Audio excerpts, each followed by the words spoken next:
Okay, so let's see. There's a programming assignment number 2 that's going to come out soon, and it looks amazing. It's unbelievably cool. So it's due November 1st, which is a long time from now. So anyway, and it's not even out yet, but it's going to come out very soon. Today's plan is to talk about binary search tree removal and to start talking about ABL trees. So it'll be the first intro to ABL trees, which are self-balancing binary trees. But as a warm-up, because we always need a warm-up, we are going to warm up by considering what insertion orders create each of these binary search tree shapes.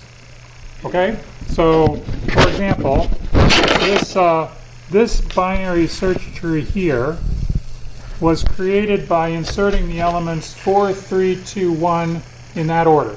So you inserted 4 and it went into the root, and then 3 came in and it said I'm smaller than 4, so it goes to the left, and then 2 comes in, it says I'm smaller than 4, I'm smaller than 3, I'll go over here. Then 1 comes in, and of course smaller than 1, smaller than 4, smaller than 3, smaller than 2, and it goes all the way over here. So the tree that's created is this tree. And what I've drawn is I've drawn the shapes of the trees that are created in this way. And then there's another example here. If you did this one, that would be, if you inserted 4, 3, 1, 2, then you would get that. So, okay, you understand the pictures and all what's going on? Okay, so here's the question. What insertion order created this tree? Like 1, 2, 3, 4. 1, 4, 2, 3. Oh, you can't be that quick. Let's go a little slower. Say it again. 4, 2, 1, 3. Okay, 4 goes in the top. 2, 1, 3. Excellent. Excellent. Is there another one? 2, 3, 1. Interesting. Is there another one for this guy here? Is there another insertion order that I can use to create that first tree?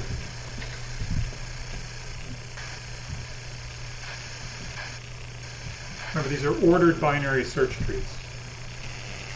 So left and right are different. Any other way to create that tree?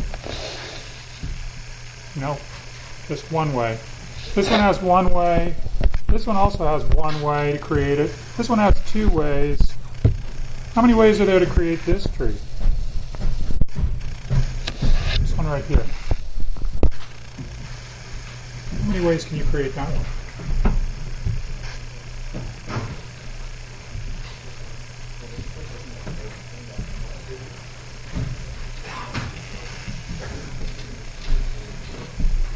This is one of those crowdsource opportunities. You can sort of like crowdsource it among yourselves and figure out all the possibilities.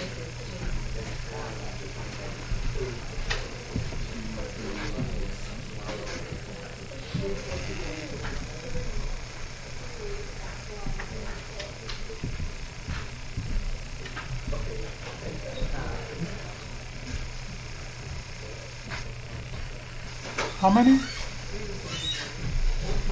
Okay, somebody tell me 1 so we can write it down. 2, 3, 4, 1.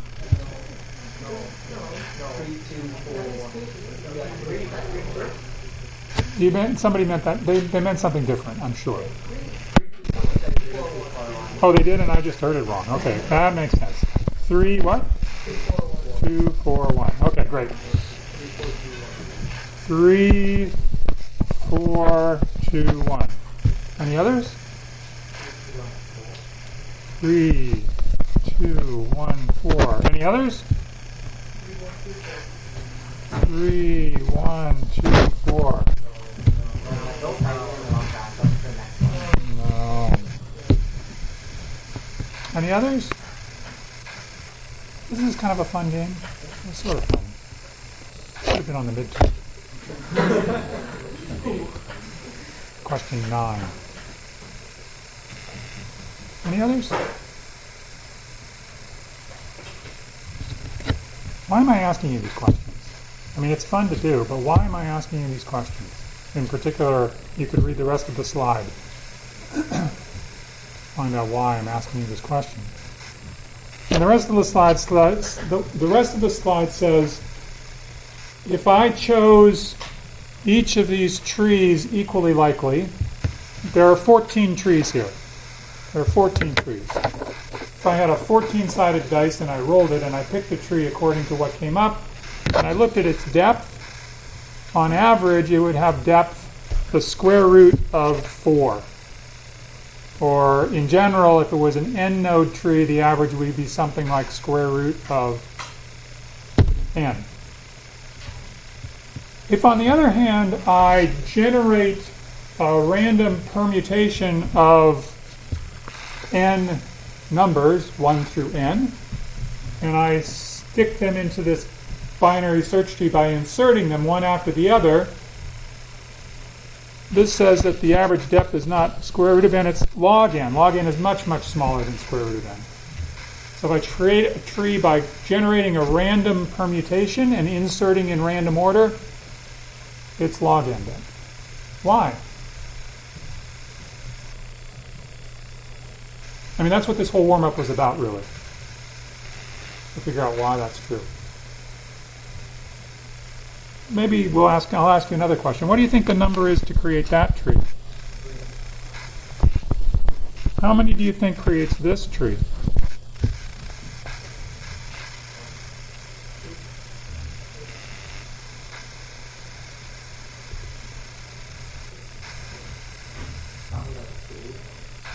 Probably 2. Oh, how many do you think creates that tree? That's 2. Probably 1. All these long, skinny things, they're all created by just one random permutation. And all the ones that are short are created by multiple permutations, which means if I generate a random permutation, I'm going to be likely to pick a short tree. I'll be 3 times as likely to pick one of these guys as I am to pick one of these tall, skinny guys. And that's a different distribution, that's a different probability distribution over the trees than picking them uniformly. And it's enough of a difference, I mean it's a small difference in this case, but it's enough of a difference that when you look at n-node trees, the height is going from square root of n to log n. Yeah.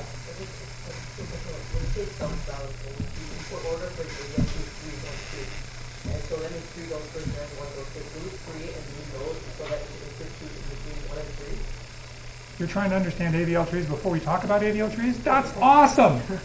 That's exactly what you want to do. But I'm not going to tell you. You figure it out. What do you think happens? Yes. That's what I heard. Yes. Okay. We're not talking about AVL trees yet. This is just regular old binary search trees. These are not all AVL trees, these trees that I've drawn here. They are binary search tree structures that could occur, but they're not AVL tree structures. But we'll see. We'll see how it goes. And then you'll know the answer. So we're not going to talk about this square root of n because it's quite complicated and I don't understand it. Okay. But we will talk eventually about this bound, which is the average depth according to insertions in random order. And it has actually something to do with something on your midterm, which is quicksort. It has to do with the average running time of quicksort. So we'll see that connection soon. And we might even see it today we won't see it today, but soon we will see it. Are there any questions about this? Do you understand why there's a difference? It's because there's more likelihood of getting short trees when you generate them using random insertion orders than there is if you generate just the structures at random. That's really it. Okay. That's interesting. Did we do find last time? Did we get through find? No? No? Do you know where the minimum is in a binary search tree?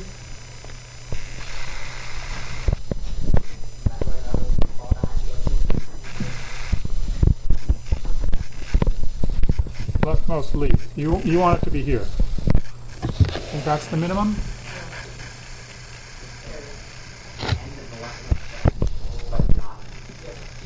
So what do you do when you want to find the minimum in a binary search tree? Keep going left. Just go left. Which is exactly what this code does. This code says, I'm going to give you a root, and while I'm still capable of going to the left, I will go to the left. And when I am incapable of going to the left, I will return where I am. So this is find min. So now this is a piece of the next function that we're going to talk about, which is remove. Okay. Anybody got any questions about this one? Okay, great. This is remove. Okay, it looks complicated, but it does our favorite thing first, which is it calls find to find the node that we want to remove and return a reference pointer, a pointer. It returns a pointer, but a reference to a pointer to that node. So the picture sort of looks like that. We get back this pointer, the one that's in our tree structure. It's the right child, in this case it's the right child pointer pointing to the node that we want to remove, the node that has the value key. Good? All right. So now there's basically three cases. Well, really one of them is basically one case. Anyway, there's basically three cases. There's the case where you're at a leaf, or there's only a right child. There's a case where you only have a left child. And then there's a case where you have two children. By the way, if you're trying to follow along in your notes and you're saying, wait a minute, I don't have this slide, that's because I didn't print out that slide. But don't worry. It's the same on all of these slides. Okay, so we have three different cases. Let me ask you, if I have just a right child, only one child, how would you remove me? I have one child, how would you remove me from a binary search tree?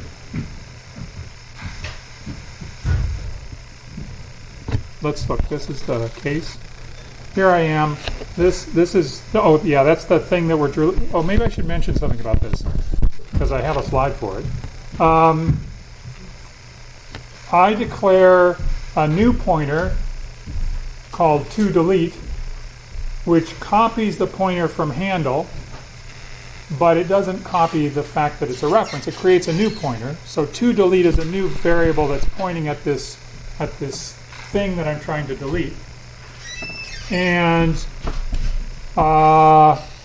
eventually I'm going to delete it. Way down here is where I delete the thing that I'm saying to delete. But the reason I do this is because my mind changes. I change my mind about what I want to delete as I go along.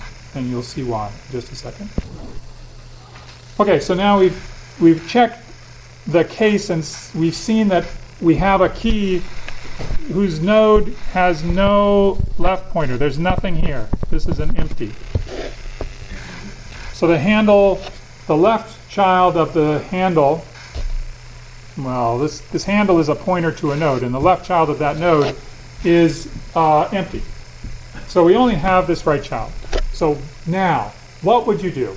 If you were asked to remove this node with a key, what would you do?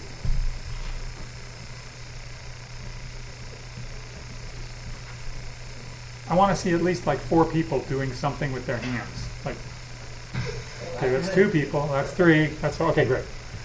Okay, so any one of those people that did that, why don't you say? So, set handle to point to the right child. Do that. Bypass, jump over the node that you want to remove from the tree. Restructure the tree in this way. Are you comfortable doing this? What could possibly go wrong? We're supposed to be removing from a binary search tree. It better be the case that you get a binary search tree when you perform this removal. Do we get a binary search tree? You guys are quick. Okay, it's binary, I grant you that, because we're not creating anything with 3 children. I'll grant you that one, that's a quick one. But how do you know for sure that this thing still obeys the search property? You remember the search property, everything in the left subtree has to be small. Yeah, everything in the left subtree has to be small, and everything in the right subtree has to be large in the root. You got it? Say that by the two but usually you can get that states that, oh, if the child, the right child is greater than its parent, then its left child has to be greater than its parent. Yes. What you're saying is that every single node in this tree has to have this property before we try to remove this node. Every node has a property that its stuff in its right child is bigger than its key value. And what you're doing is saying this is still a binary search tree because I know all of these things here are smaller than this key value, and I know that this key value is smaller than whatever's up there because it's bigger. Thank you. I'm also going to mix up left and right, so if you make it out of this class with like a skewed view of things, it's my fault. Bigger. This stuff is all bigger, the stuff down here. This key is bigger than whatever is up here.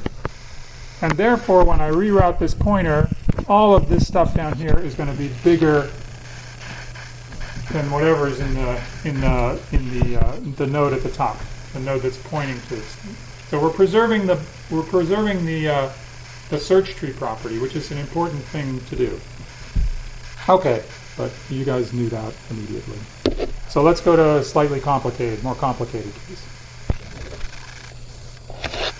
All right, that's that. This is the slightly more complicated case. What do you do in this case? Now you don't have a right child, you have a left child. What do you do?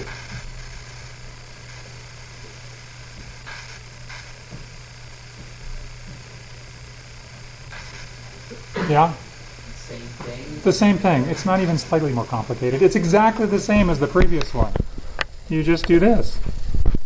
Again, bypassing this, because you know that everything that's in this tree is larger than what's at the root, or what's at this node up here, I'm calling the root. Then you know that you can reroute this and you still preserve the binary search tree property. Okay? Okay, great.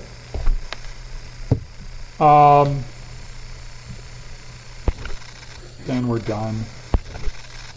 Okay.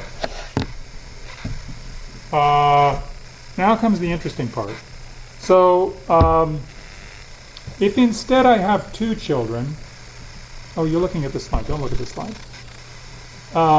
If I have 2 children, I'm the thing you want to delete. I have 2 children, and if you tried to pull the same trick that you pulled in the 1-child case, you would orphan one of my children. You can't reroute the 1 pointer around to pick up 2 children. You have to do something else.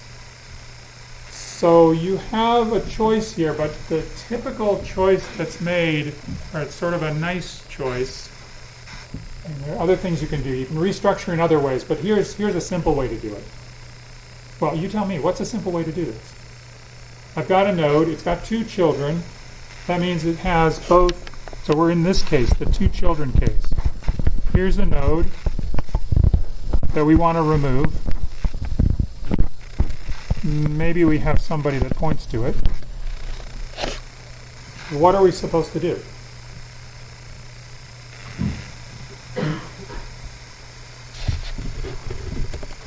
I mean, we can't create a ternary tree. We can't create a tree with 3 children, which would be kind of a good compromise here, but we could glue everybody together. What can we do?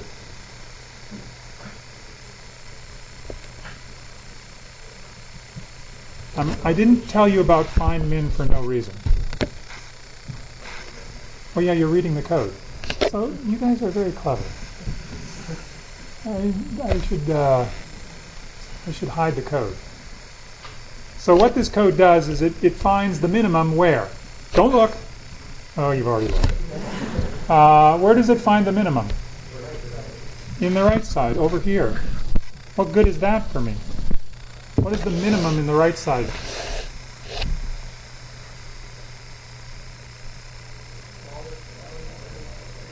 It's the smallest value in that tree. So what? Yeah.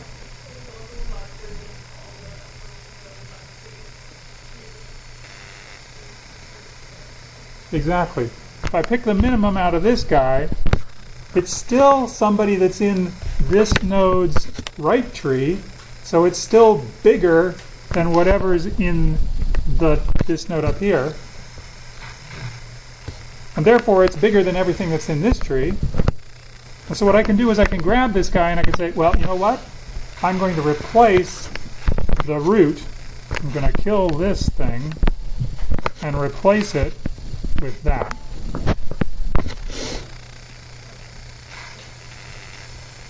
Is that comprehensible? Anyway, you can read the code. It's perfectly clear.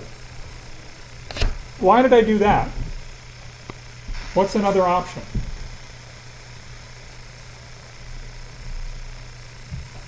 Yeah.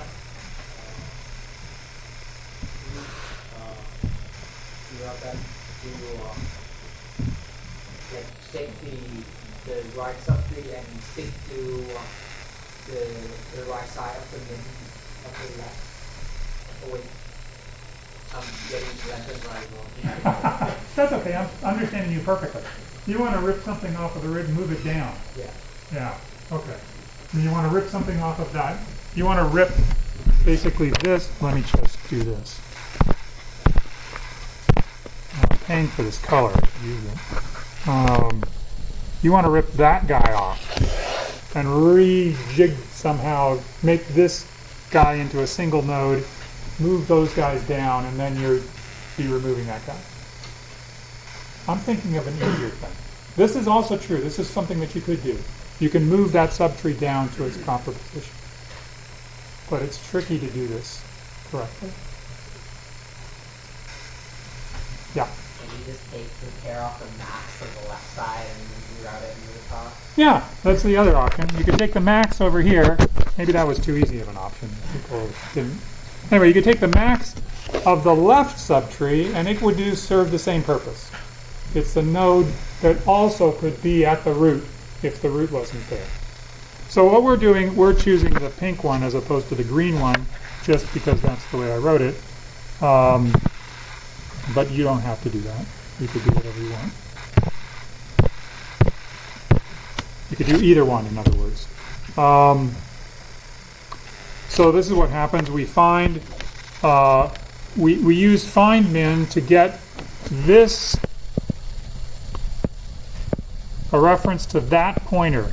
That's a reference to the smallest pointer in the node with the smallest key value in the right subtree. And when we have that, we have this pointer to the successor. Then what we do is we copy the key value that's there. This is key K2. We copy that key value over the top of the key value up at the top. So K2, the second key value, gets copied up here. So now we've obliterated, we basically deleted the node that we wanted to delete, But we have now another node that we need to delete because we've made 2 copies of the node with key K2. We want to get rid of this guy. But that guy's easy to get rid of. How do I know that guy's easy to get rid of? Easy to delete.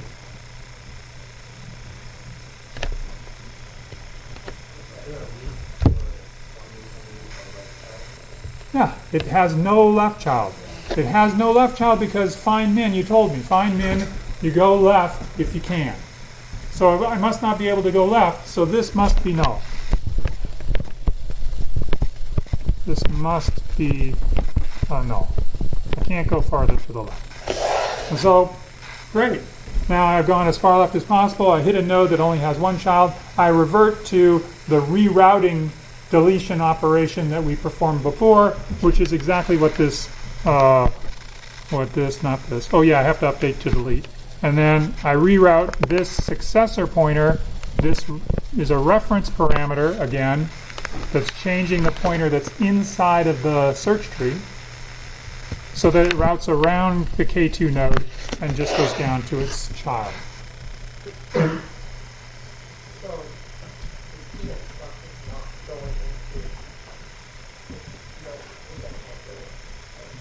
It is. It goes into this node right here. It replaced key. So K2 is the thing that replaced key.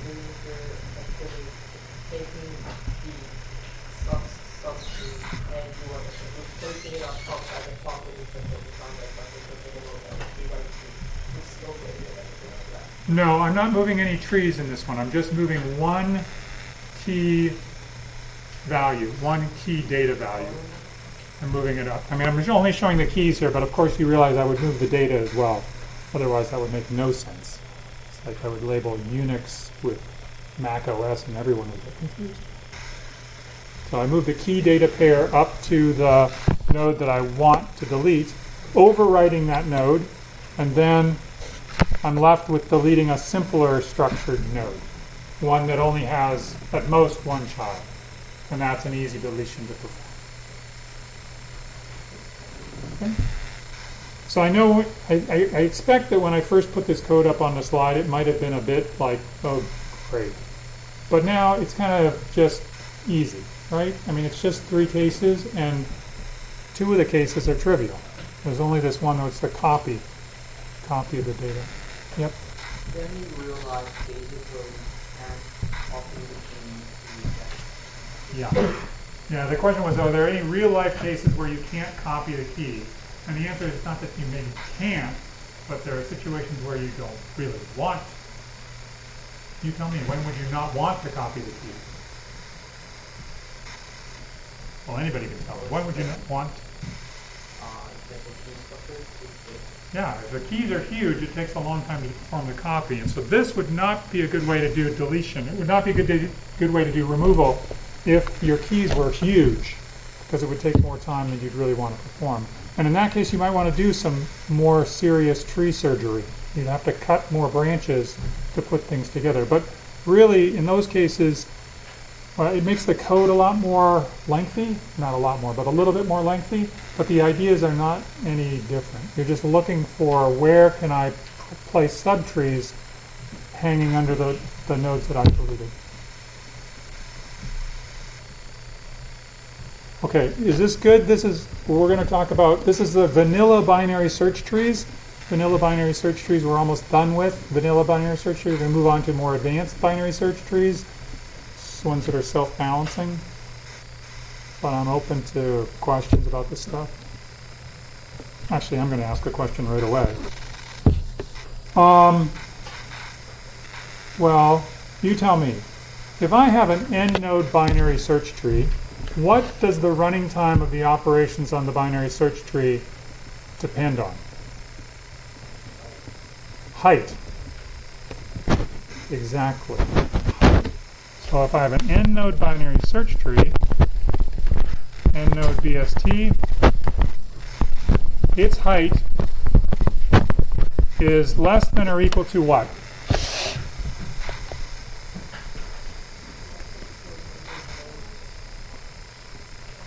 Think carefully. How big can the height of an n-node binary search tree be? What do you want me to write here? N minus 1 or n? We have a difference of opinion. How many people think n? How many people think n minus 1? N minus 1. Yeah, height, remember, is counting the number of edges. Could have written that. Yeah, it doesn't matter. But in this case, the height is actually less than or equal to n minus 1. The height is greater than or equal to what? If I have an n-node binary tree, binary search tree, how high must that tree be, at least?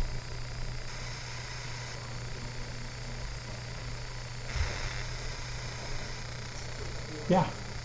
0? Certainly it's greater, certainly. No, you laugh, but it's true.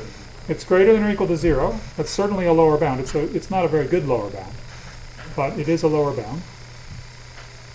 But what is a tighter lower bound?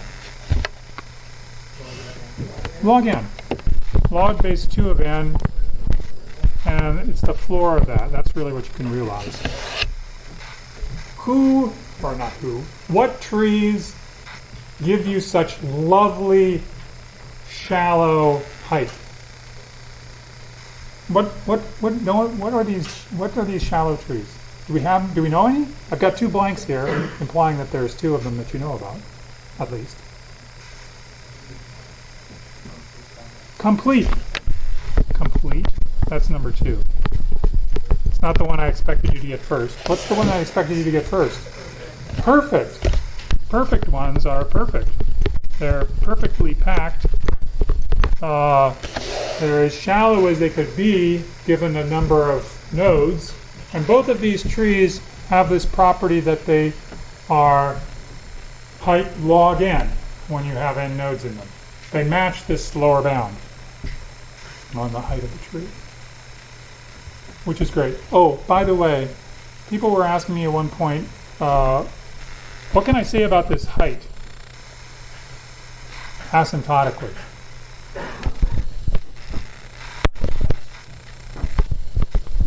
I can say that height is big O of n. I can say that height is big omega of log n.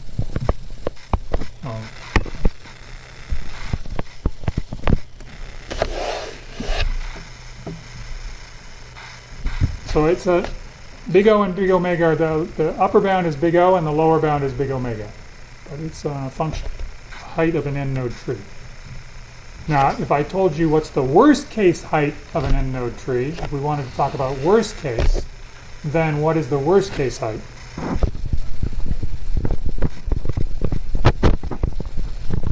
The worst case height is, in asymptotic notation, is theta of it. It's both big O and big omega of it. I know you knew that already, but I just wanted to. Okay, so we got perfect trees, we got complete trees. Are there any other trees that you like that are that I know of? No, yeah, there's some that I know of, but not your trees. Anyway, there are trees that have this property, but the trees that the property that we want to look at is not being perfect. It's not matching this bound, this lower bound exactly. What we're going to try to do is be a little bit more relaxed about how shallow these trees have to be in order to make it easier to work with them as binary search trees. We don't need, for example, if I told you, or you said, why don't you just use perfect trees or complete trees for binary search trees? Why would I not use complete trees for binary search trees? I'm guaranteed log n depth. I'm guaranteed all my operations are performing log n time. Right? If I use a perfect or a complete, I can't make all n node trees perfect because sometimes n is not 1 minus the power of 2 or power of 2 minus 1. But complete. Why can't I make them all complete?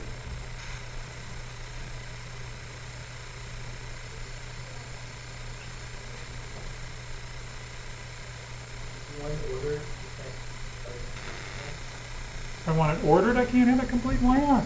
I can make, sure, I can make it complete. Here's a complete tree. And let's see, it'd be 1, 2, 3, 4.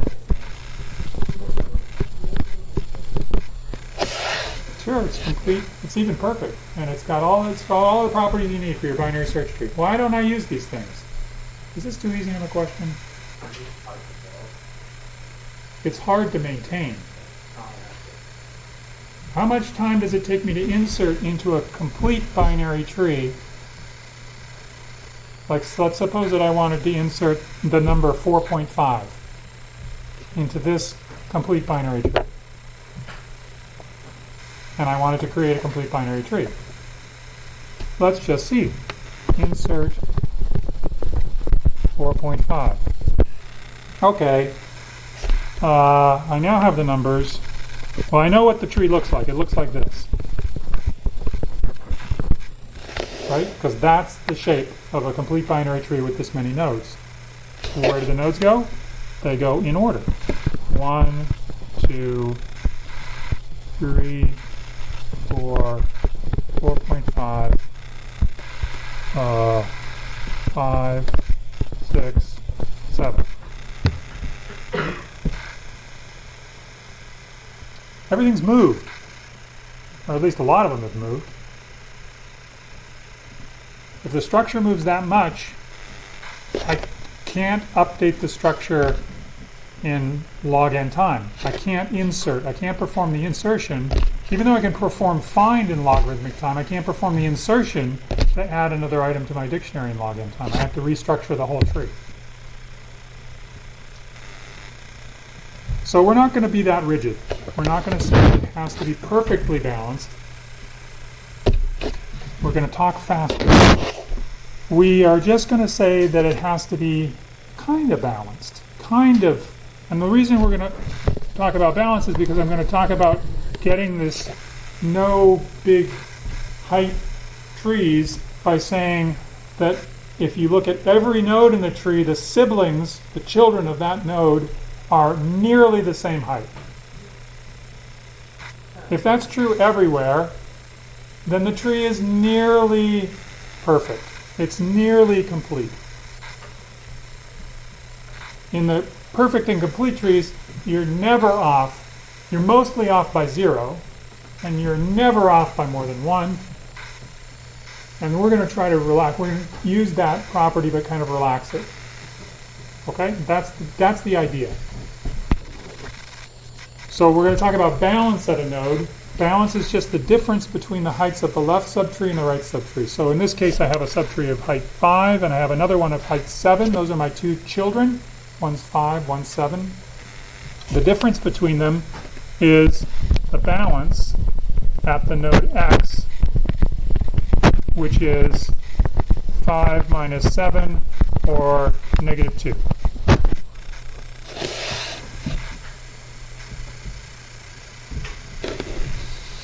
Oh, by the way, the height of the null here is minus 1. I think we talked about this before. So you remember, if I have a tree, it has a bunch of nodes in it, but eventually I get down to some point where there's null pointers. The height of those null pointers is minus 1. Yep.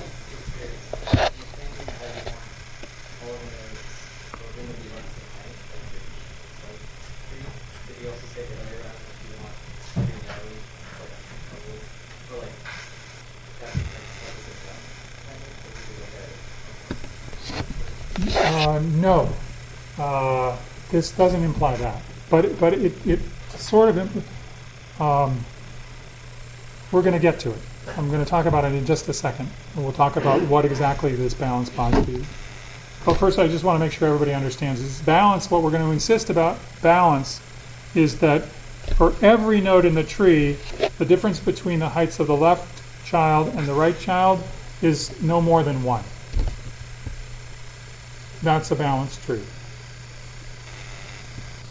And if the balance property holds, then we get the following fact, that the tree height is no more than some constant times log n, and the constant is less than 2. In fact, the constant is something like 1.4405 something, something, something.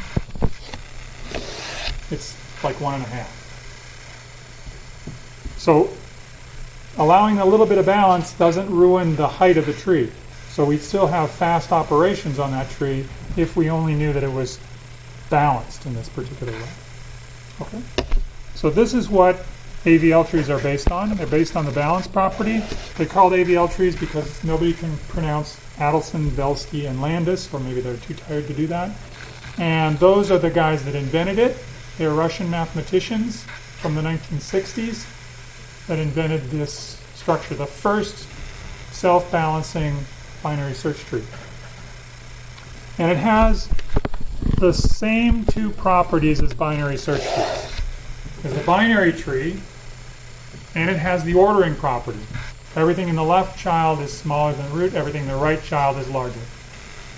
But it also has the new property, the balance property, which says every node has to have difference of height between its 2 children, which is bounded by 1 in absolute value. And because of that, if you can maintain this balance property and the search tree property and this binary tree property, you get that the height is always big O of log n. It's also theta of log n because heights are always bigger than log n. So that's what the AVL tree is. So here's your question.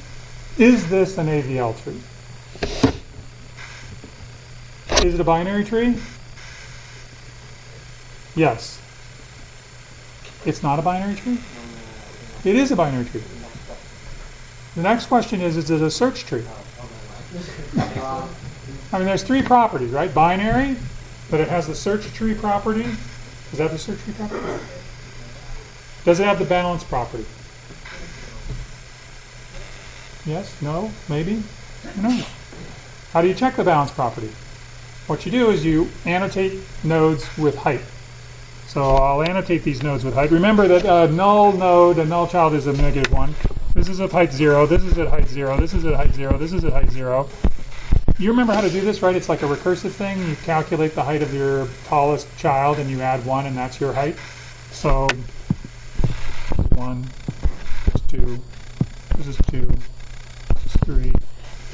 Those are the heights. Is there any node that's in trouble here? Which node is in trouble, if there is? 17. 17 has one child of height -1 and another child of height 1. So the balance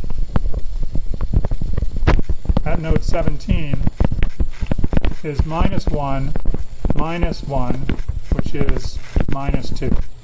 And that's outside of the range of allowed balancedness. It's not really a word. Equanimity? Anyway, it's outside of the range that we're allowing for that.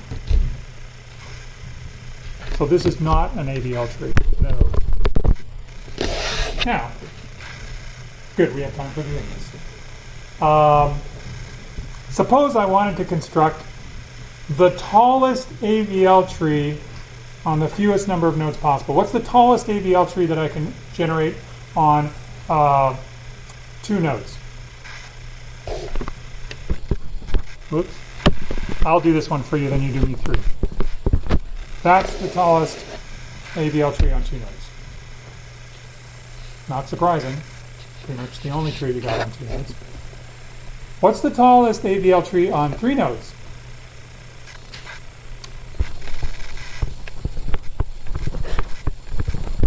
Is that an AVL tree on 3 nodes? No.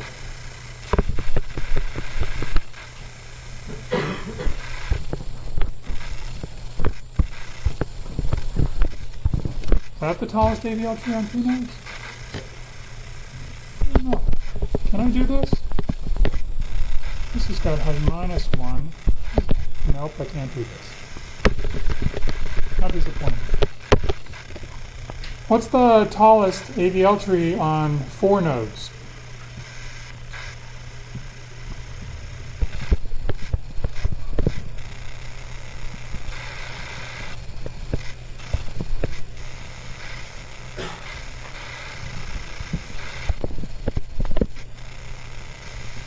Yeah? Okay. What's the tallest AVL tree on 5 nodes? No, let me put it a different way. What's the tallest AVL tree of height 3? I mean, what's the AVL tree with the fewest number of nodes in it of height 3? It's the same question but backwards, right? It's like I want to fix the height and ask what's the fewest number of nodes to get to that height. So height 3, what do I do?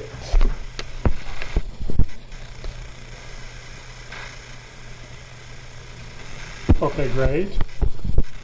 And then what? You want this, and then this,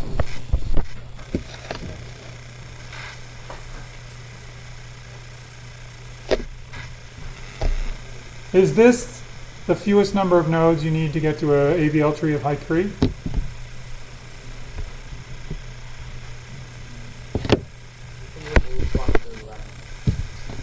Is that an AVL tree?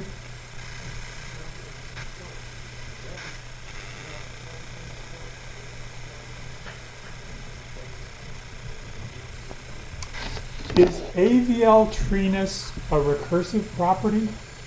If I'm an AVL tree, is my left child an AVL tree? Is my right child an AVL tree? Are they search trees? Are they binary trees? Do they obey the balance property? Then they're AVL trees.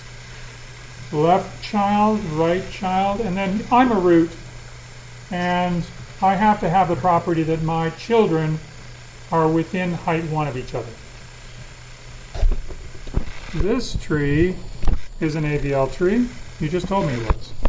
This tree is an AVL tree. You just told me it was. Here I am, and I've got one child of height 2 and another one of height 1. I'm happy. This is it.